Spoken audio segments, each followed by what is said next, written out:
Graça e paz, meus irmãos e irmãs, meus amigos.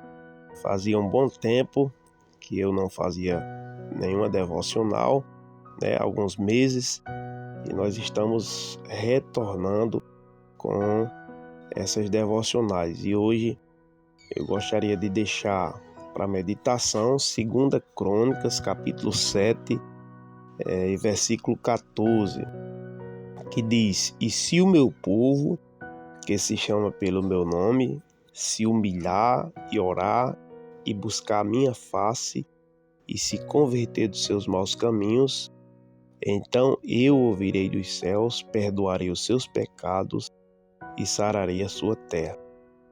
Esse texto é um texto onde Deus está falando com Salomão pela segunda vez e lhes fazendo promessas. Os irmãos sabem que Deus tinha um propósito muito grande para o povo de Israel. Contudo, vez por outra, o povo se desviava da vontade de Deus, daquilo que Deus queria para eles, e aí o povo sofria com isso, O povo de Israel, Deus ele sempre teve um propósito para aquele povo.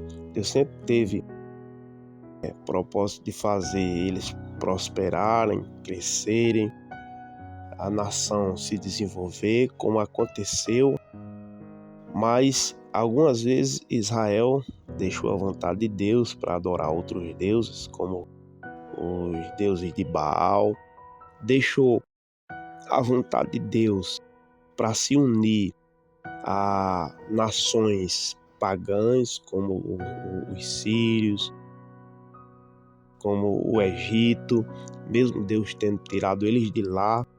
A algum momento Israel se aliou ao Egito, e essas práticas acabam que distancia o povo do propósito que Deus tinha na vida deles. Do mesmo jeito acontece comigo e com você que está ouvindo essa devocional. Os propósitos que Deus tem em nossa vida, eles ainda estão de pé. Nós estamos aí iniciando um novo ano, 2024 praticamente está se encerrando, e geralmente final de ano as pessoas estão fazendo votos, construindo projetos para o próximo ano, e eu quero dizer que os projetos de Deus na sua vida, eles estão de pé. Deus, ele tem grandes coisas para fazer na minha e na sua vida.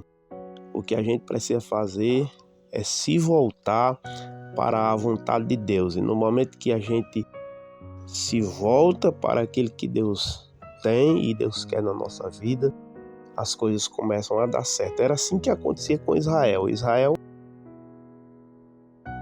se distanciava, Israel fazia práticas pagãs, e aí o povo começava a sofrer.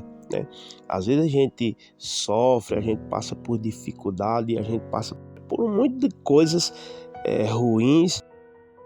Isso pode acontecer na vida de um servo, de uma serva de Deus, de alguém que busca Deus, mas claro, algumas vezes Deus permite algumas coisas para que a gente se volte para a vontade dele, para aquilo que ele tem na nossa vida. Era assim que acontecia com Israel. Algumas vezes Deus permitia realmente que Israel vivesse nas mãos. Por exemplo, aconteceu algumas vezes de Israel estar nas mãos dos sírios, e era uma permissão de Deus para que o povo viesse enxergar a vontade de Deus na vida deles e viesse se voltar para Deus. A miséria se instaurar no meio do povo, Essas situações que algumas vezes a gente vê mundo afora, e as pessoas às vezes até perguntam: onde é que está Deus? Deus, ele está no mesmo lugar de sempre. Como diz Isaías no capítulo 6, em um alto e sublime trono, ele continua governando, reinando, e a vontade dele permanece, os propósitos dele permanecem em querer abençoar a minha e a tua vida. Agora a gente precisa realmente se voltar para a vontade de Deus e para aquilo que Ele quer na nossa vida. Deus abençoe a sua vida, Deus abençoe o seu lar, a sua família. Que esse ano 2025 seja um ano onde a gente possa estar diante de Deus, diante da sua vontade, buscando o reino dele, e que a gente possa viver dentro do propósito que ele tem nas nossas vidas. Deus abençoe a todos, no nome de Jesus.